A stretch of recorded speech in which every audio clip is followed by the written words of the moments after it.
Yeah, yeah. No, it's changed a lot over the years, right? So back in the day, it was just playing a lot of poker, right? Like it was playing a lot and then talking hands with people, and that's really all it was in terms of strategy. You know, I mean, you look at whatever tools we had available, you'd certainly like study, but they were a lot more limited and not nearly as you know. So there's always been training sites. There's always been a lot of resources available, and as poker has grown and we've gotten more sophisticated, the amount of resources, the amount of tools available has become there's become a lot more of it, and they've become a lot more sophisticated. So these days, yeah, I mean, most of the work I think is for the best players, anyways, is in playing around with solvers, trying to learn how to play different hands, solve hands that whenever you play a hand that you weren't sure about, like you can run it through the solver and see what the strategy was supposed to look like, see what you're supposed to do with your hand.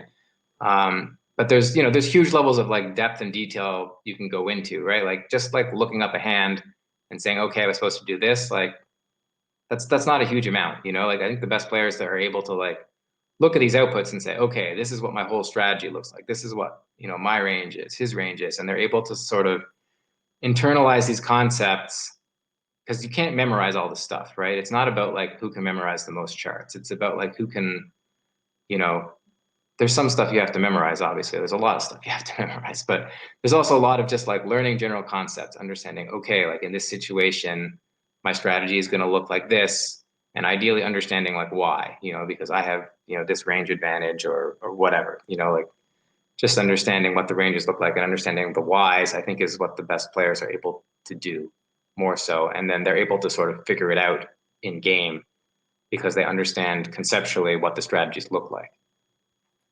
Right.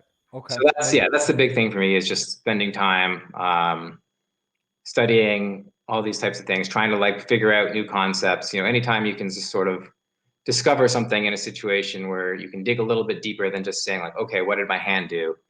You're gonna learn some interesting things. And I think that's like the big thing is trying to like learn concepts, trying to understand the why of, why the strategy is this way is the big thing that people at the top are able to do to separate themselves. Star-studded final, a lot of great players down the stretch here to win. What was that one like to get that done? How did that rank in your tournament wins? That one was, I mean, incredibly satisfying. Like I had some big monetary scores and stuff in there that you mentioned, but a lot of those were in like big buy-in events. It was in 25Ks. It was in, even some 50Ks and stuff. I'd been playing a little bit where, I got like second or third or whatever, and it was a huge amount of money, but it wasn't like I beat some huge field, right? So there's something special about like winning a main event or final tabling a main event. It's just a lot more exciting. You've probably got a way bigger piece of yourself than you do when you're playing these super high rollers and stuff. So yeah, being at that final table it had been a long time, it had been, what was it? It was 2016, right? Or Yep. yeah. So, 8 years since I'd won the Bellagio, and it was really special to be there, especially like you said, with the Waterloo connection at PCA where everyone had done so well there. It was one I really wanted to win. And then, yeah, that was a crazy tournament. It was my first really like super big score in a while. And there's a hand that you can find it online where like I just like called down this crazy Brazilian guy with one pair for to win this enormous pot and like give me the chip lead with like 2 tables left. Um, it was just a ridiculous hand. Yeah, this guy Leonardo. This guy had like maybe like 25% of the chips in play with like 14 people left. Like he just had an outrageous stack and then didn't make the final table, right? Like but he was going for it. To his credit. I mean, so yeah, I mean, I was pretty short stacked and I just like, won a cooler pot and doubled up. And then I immediately after that, I just called it off on the river. Like, am I just going to torch all these chips to this guy? Like, what am I doing? Yeah, I mean, it's definitely concerning. I think, if like really good tools became very like easy to find, really prolific, that would be horrible. My impression right now is that a lot of the tools people are using are not super good. And it's also, it's not as prolific as maybe some people want you or think, you know, it seems at times. I Right. don't feel like I'm playing against people that are using, you know, real-time solver stuff that often. Um, it's a concern. I'm sure it's happening, obviously. But it does seem like some of the tools that people have are not like super polished where like, you know, they don't necessarily have to be, obviously, like even like a, you know, a slightly flawed GTO scheme is probably going to beat most people, even except for maybe like the absolute best players. But it's a concern more, I think, in the long term for sure. I Right. think, you know, for people out there, like obviously like all these like GTO and all that stuff, like, you know, use the tools, study, and then, you know, when it's time to play, you got to put that stuff away and just, you know, play the best game that you can. Yeah, I mean, it's hard, I think, for everyone. Even like, I think I'm probably one of the more naturally, maybe even keel players out there on the tour. But I mean, even for Yeah. me, it's I still get like upset, tilted, whatever, like all the time when I'm going through these downswings. Like it's still a tough thing, you know.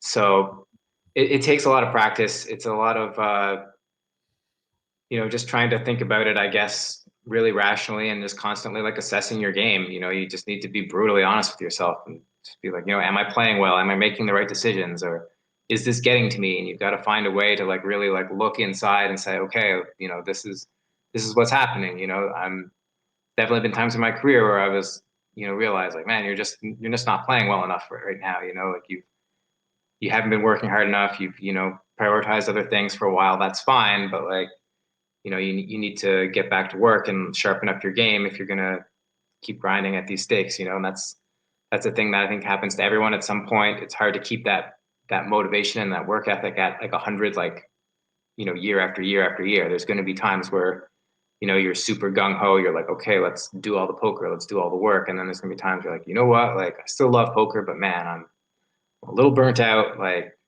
you know, I need to take some time, keep that balance in my life and then you know just be realistic, you know, when you come back, like, okay, am I a little rusty? Do I need to, you know, get back and get back to work, or what's the situation? You know, we'd love to all believe that we can just play and then take a break and then show up, and you know, we're just all so good that we can just like show up on any given day and like be winning in the field, you know, be winning in the game, and it's not always true.